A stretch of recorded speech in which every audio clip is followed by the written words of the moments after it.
the way you played this is great, but then pay attention to where you go afterwards, because you have two teammates on the left side, and then you also follow the ball into this space. And now look at where everyone's nose is pointing, right? Everyone's kind of watching this one quarter of the field. It would be best if you either turned around for this mid boost here, or if you even stayed up and tried to steal the boost from them. Just because the best thing you can do is space out the field that way, where there's one guy ready for the clear, one guy across. What's going on, everyone? Welcome back to another coaching video. In this one, I coached a player who's between platinum and diamond ranks in threes, and I wanted to include some of the highlights from the session we did so that if you're in these ranks, you can use them to improve your gameplay. I'm a completely free coach, so if you're interested for yourself, more on that at the end. Please make sure to like the video and subscribe to the channel. It helps me out tremendously with free coaching. Thanks.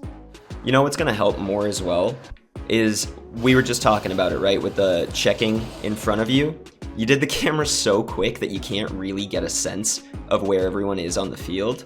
So you don't see both these teammates behind you, right? So that when you come over this way, like, you want to be aware of where Dragon is here. And using your car cam a little bit later or for a little bit longer to actually see that instead of spamming it will let you know, okay, there's someone with a good angle to follow this up, so you can take a wider approach. And what that does is it also lets Dragon here see that you're not turning on the ball. Because let's watch from his perspective.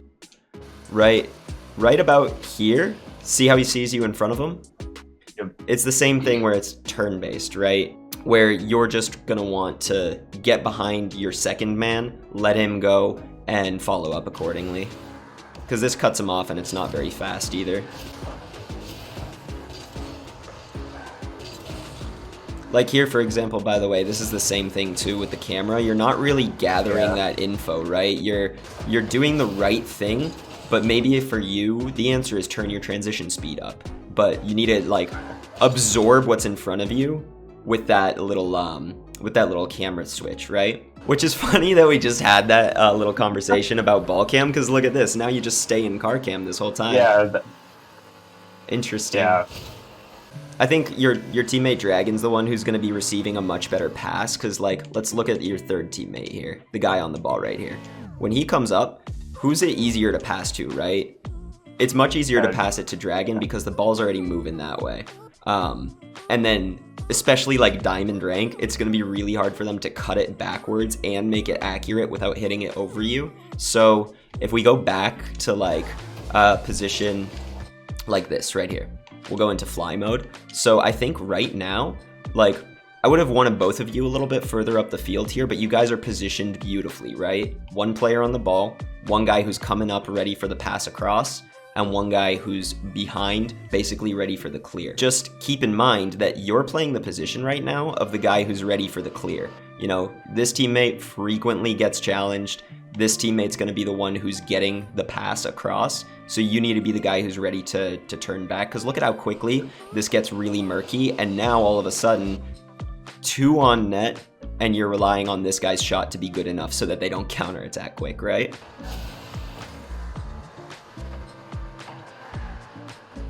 Yeah, I'm getting dizzy because of the car cam, actually. Which, like, don't worry about it. I'm sure it's already improved, but like here, this kind of like, it moves your vision back and forth a lot, which like you get much clearer info if you just watch the ball. You can tell a lot better where people are turning. You'll have a much better read on the game.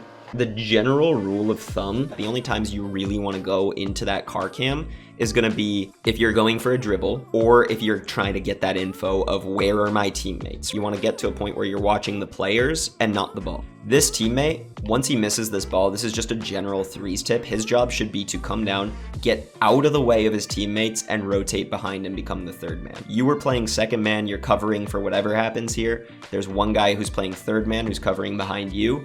As soon as this guy misses the ball, he's got to come down here and, like I said, not rotate toward net, rotate out, grab these 2 small pads, and then wrap around back into net. That's ideal defensive 3v3 rotation. This is great to illustrate what I just talked about, right? So you're the guy who just went for the ball, right? So that makes you first man. As you miss the ball and as you land as first man, now your teammate Dragon is second, turning into first. Looncraw is third, turning into second. And where do? You go directly in front of your teammate here. Try to land with your nose pointed down when you land on the wall. It's great for speed. When you're recovering, you can go out this way, cover behind Looncraw, and clear the way for Dragon to play this, right? Because as he's coming this way and you're in front of him, again, it's an obstacle, but it also lets these guys pressure a lot sooner because they're not worried about any pass coming out over to here. Picture that you're rotating over to become third man and you see your teammate beat them. Then you just rotate up the field and all of a sudden you're that guy who's across, ready for the pass. A long-winded way of saying don't rotate near post like he just did. And for the love of God, use ball cam. Oh my goodness. Right, you just don't know where the ball is. Like, I'm underlining ball cam. Okay, in net, we'll ignore the ball cam for now. This, like, hitting the brakes and driving backwards, I will tell you that generally speaking, if you're driving backwards for a prolonged period of time, you've done something wrong. You recognize here very well, you don't think you can hit that. Smart decision. So instead of hitting the brakes and going in reverse, you need to use your drift and turn around, right? Nose into net, then turn around again. It keeps a momentum so that by the time you're reaching this position, instead of going backwards or being at a standstill, you're moving forwards, and ground speed for your aerials helps you get to these balls faster than anybody else. And take a breath for a second. So you can go into training here and basically take the ball and roll it really far up the side. Just do it fast and then get far away from it. Keep that ball cam on and then try to not jump until you've reached supersonic speed, right? It'll certainly like help you learn that sort of deep positioning and basically seeing the ball from back here, getting the speed, and then jumping at it. That's one of the main things you can do. Let's say the ball goes out over here.